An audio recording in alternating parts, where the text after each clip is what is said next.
नमस्कार दोस्तों, स्वागत है आप सभी का आपके अपने चैनल वीएन स्टडी एकेडमी पर।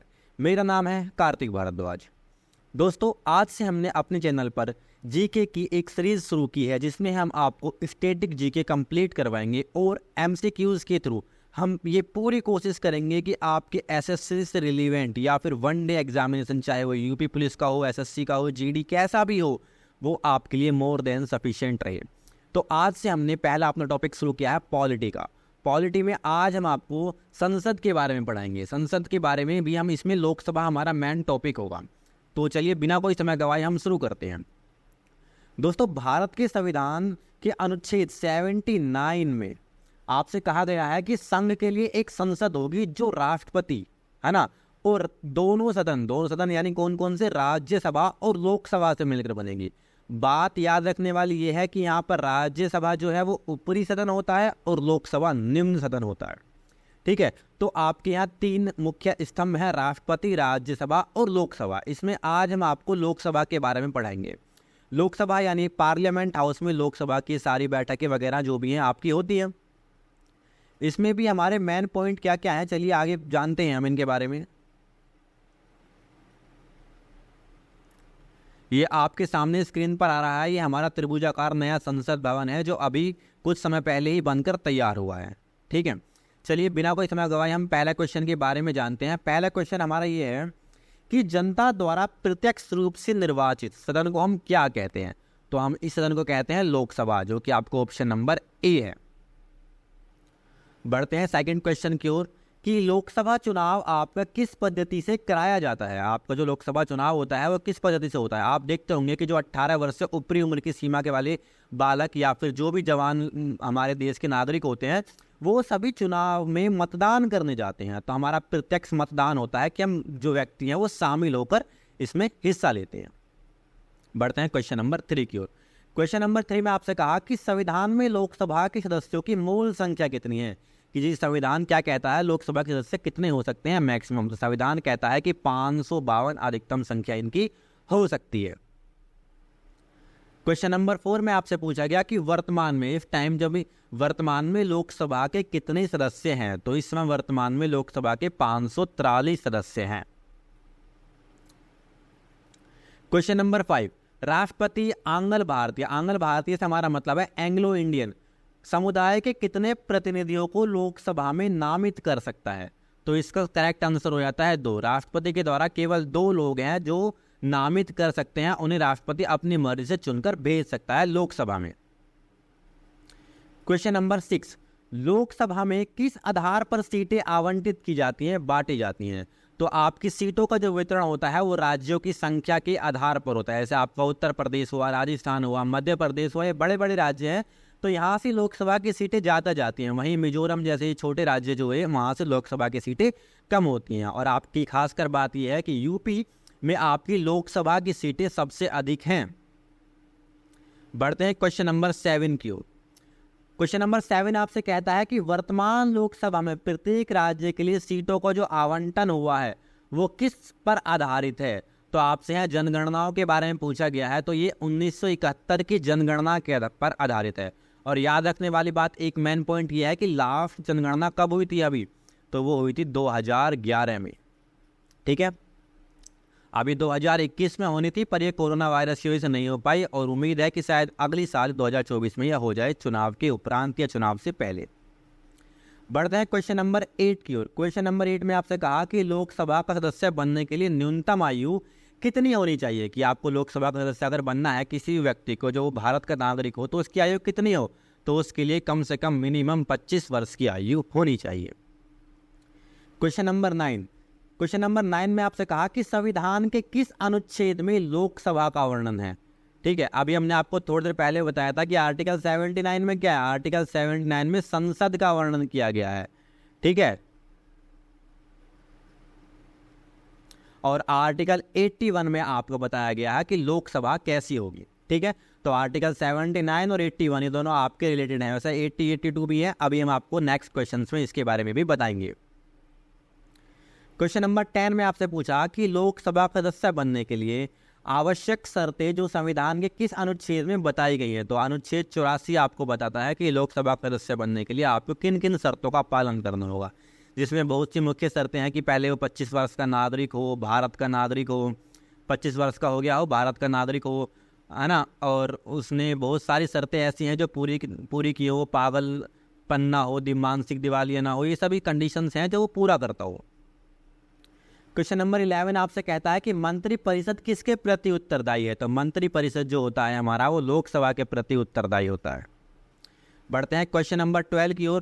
क्वेश्चन नंबर 12 में आपसे पूछा कि लोकसभा का कार्यकाल कितने दिनों का होता है? तो लोकसभा का कार्यकाल आपका 5 वर्षों का होता है। हर 5 साल बाद नया चुनाव होता है, चुनाव के बाद सरकार चुनी जाती है लोगों के द्वारा, और वहीं से लोकसभा के सदस्यों का निर्वाचन चुनाव के द्वारा ही जो लोग जीतते हैं उनके आधार पर हो जाता है। क्वेश्चन नंबर 13 आपसे कहता है कि लोकसभा का पीठासीन अधिकारी कौन होता है? तो लोकसभा अध्यक्ष लोकसभा का पीठासीन अधिकारी होता है। अब आपको हमें बताना है कि वर्तमान लोकसभा के अध्यक्ष कौन है। क्वेश्चन नंबर 14 में आपसे पूछा कि लोकसभा अध्यक्ष की अनुपस्थिति में लोकसभा की बैठकों की अध्यक्षता कौन करता है? कि जब लोकसभा अध्यक्ष नहीं होता है तो फिर जब बैठकें होंगी, कार्यवाही चलेगी, तो उसकी अध्यक्षता कौन करेगा? तो उसकी अध्यक्षता उपाध्यक्ष करेगा। वर्तमान में कोई उपाध्यक्ष है नहीं।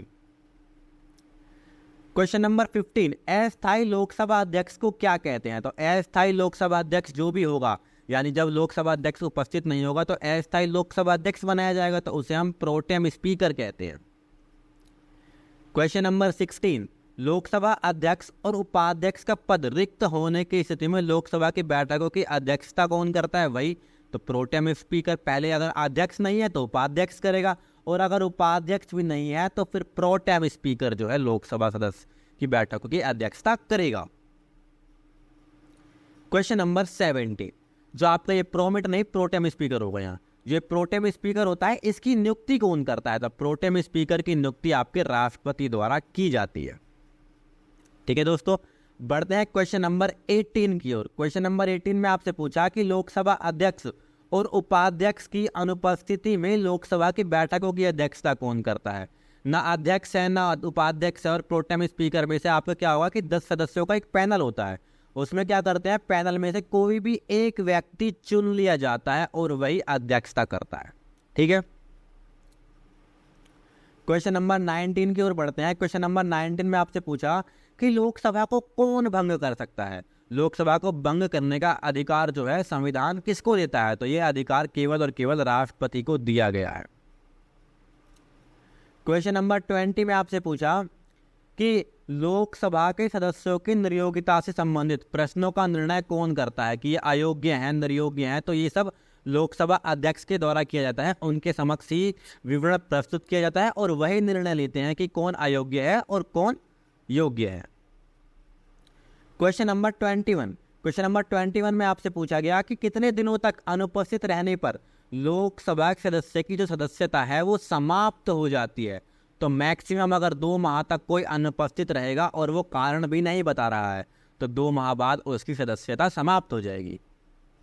क्वेश्चन नंबर 22, लोकसभा का अध्यक्ष अपना त्यागपत्र किसको सौंपता है? तो लोकसभा का जो अध्यक्ष होता है वो अपना त्यागपत्र उपाध्यक्ष को सौंपता है। 23, बजट किसके द्वारा पारित किया जाता है? तो बजट जो है लोकसभा द्वारा पारित किया जाता है और वहां वित्त मंत्री अपने भाषण में या संवाद के माध्यम से बजट को जो है पारित करते हैं। अविश्वास प्रस्ताव किस सदन में लाया जाता है? ये अभी आपके लोकसभा सदन में ही लाया जाता है, और वर्तमान में INDIA यानी जिसको आप इंडिया भी बोल सकते हैं मिलाकर, वहां में क्या है कि NDA के विरुद्ध अविश्वास प्रस्ताव जो है पारित करने के लिए पारित कर दिया गया है, जिस पर अभी 7 तारीख को वोटिंग भी होगी। किस विधेयक को केवल लोकसभा ही पारित करती है? क्वेश्चन नंबर 25 आपसे पूछता है कि ऐसा कौन सा विधेयक है जो केवल लोकसभा ही पारित कर सकती है? तो वित्त विधेयक एक ऐसा विधेयक होता है जिसे केवल और केवल लोकसभा के माध्यम से ही पारित किया जा सकता है।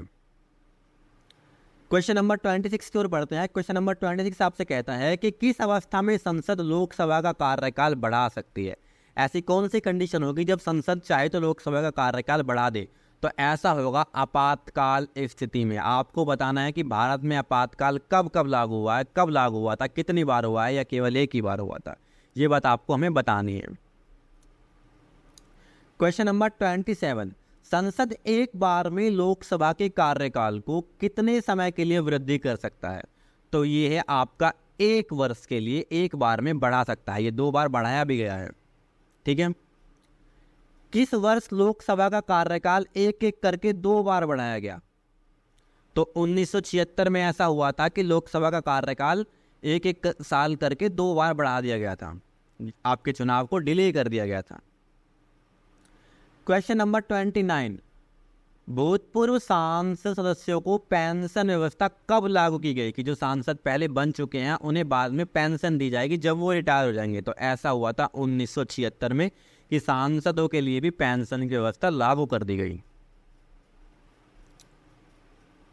क्वेश्चन नंबर 30 आपसे कहता है कि कौन सा राज्य सबसे अधिक प्रतिनिधि लोकसभा में भेजता है? ऐसा कौन सा राज्य है जहां से सबसे अधिक प्रतिनिधि लोकसभा में जाते हैं?